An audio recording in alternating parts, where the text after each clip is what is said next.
It's quite epic experience to stand at this location right next to a 200-meter vertical drop alongside the waterfall.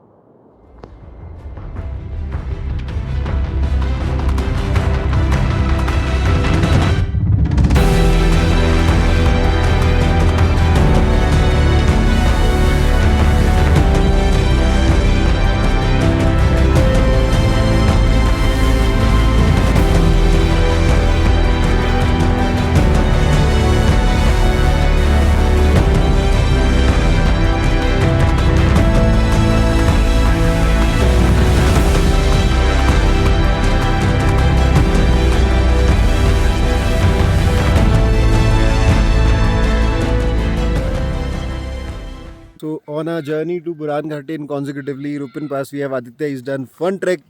Let's see if he's in shape by the end of this trek. And we have an expert hippie adventurer, Yashank, who's on trails after a long while and for a long time. And so the three of us set out for Janglik village in search for an epic adventure. No guides, no porters, just us and our backpacks. For the next 15 minutes, I'm going to show you exactly how we did it, what it cost us, and the one moment we finally had to ask for help. Janglik, nestled high above the Pabba river, slate roofed homes, terraces stacked like steps, a centuries old wooden temple at the heart of it, surrounded by apple orchards on the slopes. This is where Buran Ghati begins. Day one of the trek started early. Having already obtained our permits through a local contact, our total cost came out to be rupees 1900 for the three of us. 400 per night for camping and 100 rupees per person as trail fee. We left Janglik with a plan and set off for Dehra. After covering 3.25 kilometers in over 1.5 hours, we have reached the midpoint of the trek for the day. So we ordered some breakfast. We started the day without having any breakfast, and we're having some Maggi and omelette right now.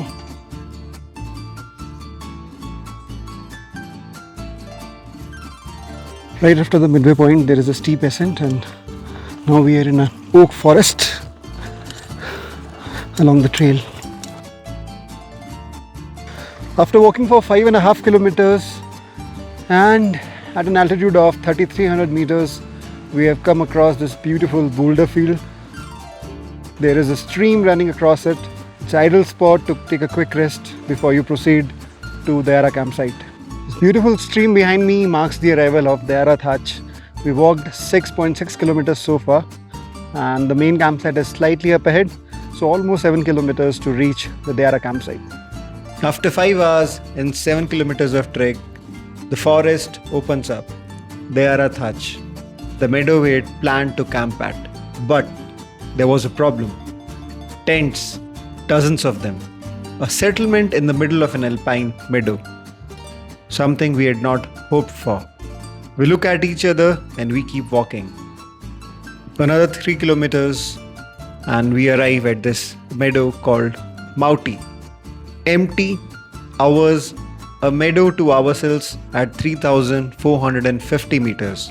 Tents up, stove on, day one, done and done better.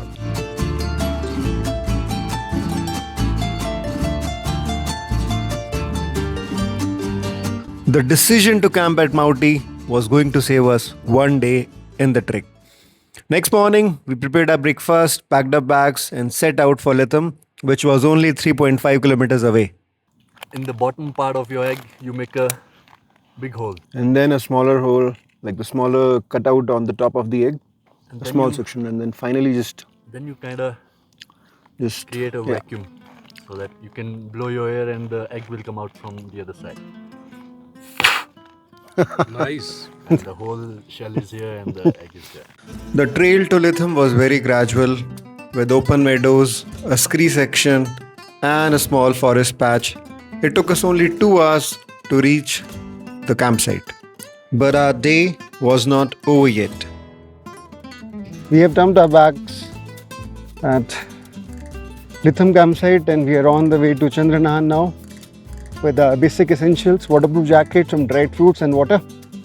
This will help us reduce one day from the itinerary, and we can spend another day at Rupin Pass just in case. The trail to Chandranahan was really steep with 400 meters of elevation gain in just 2 kilometers of hike.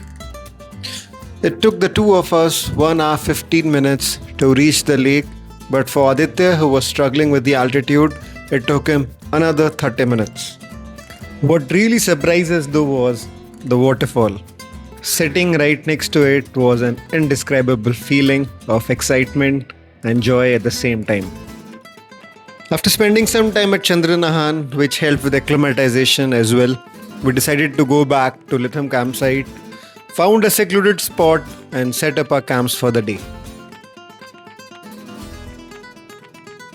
The location where we camped was slightly ahead of the fixed camp by Beckert Adventures and TTH, but slightly short of India Hikes. We had this exclusivity all around us, and we were not cramped up in a cluster of 50 to 100 tents. So I think it's a good spot to camp. The water is not very far. It takes 3 minutes down to the river and 5 minutes up to get your water. Day 3 of Buran Ghati Pass trek. Today we have to walk approximately 4.5 to 5 kilometers to reach Dhunda. Even though the trekking distance for the day was not much, we were eventually going to find out that the trail was actually quite steep for the last kilometer and a half. But before that, we arrived at a riverbank and the trail continued on the other side. And now we cross the river.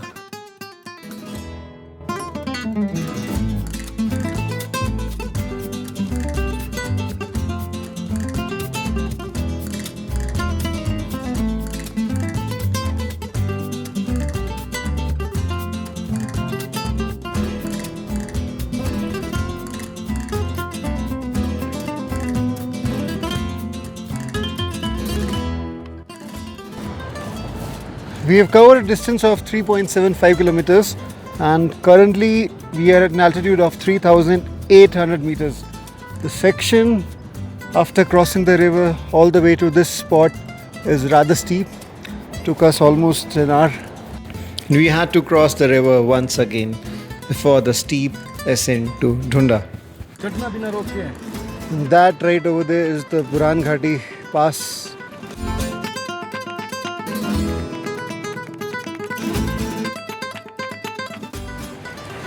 We have arrived at Dhunda campsite. It took us 3 hours 50 minutes at not a very comfortable pace, to be honest. Quite a steep trek today.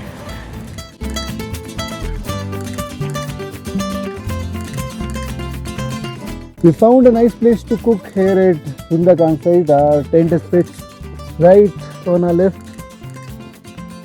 Perfect kitchen that you can ever find.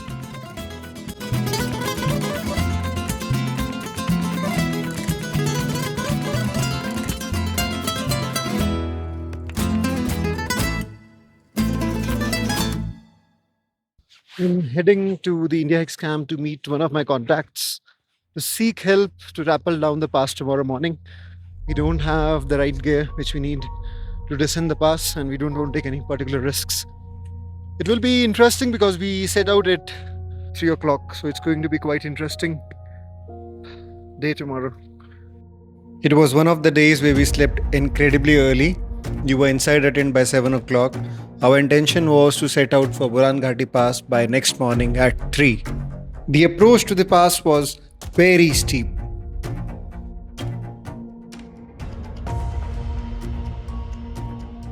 Even though we started an hour past the TTH team, we had caught up to them as we neared the pass. We were able to reach the pass by 6:30 in the morning.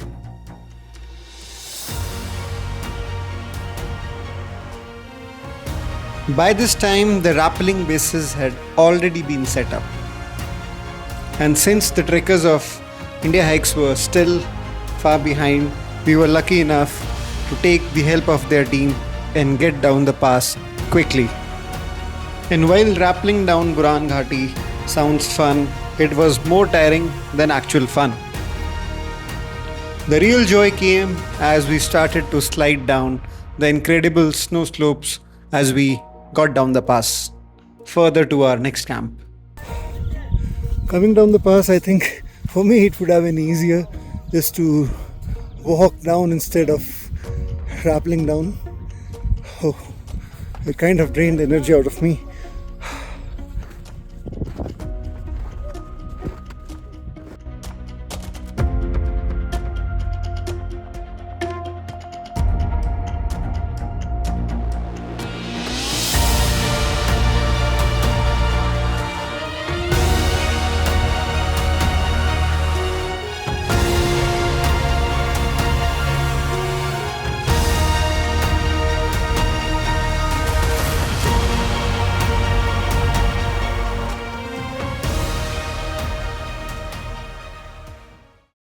We quickly descended down to the Bhansali camp 4 kilometers down the Buran Ghati Pass. And even as we wanted to push to Barua village where the trek ends on the very same day, nature had something else in plan for us.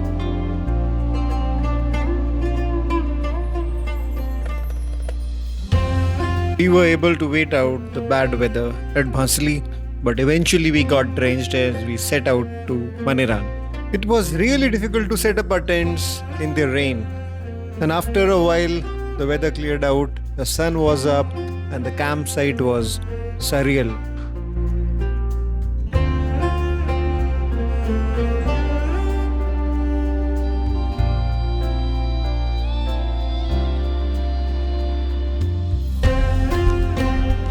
We set up our cooking system right within the awning of our tent. It was a perfect day to enjoy our meals.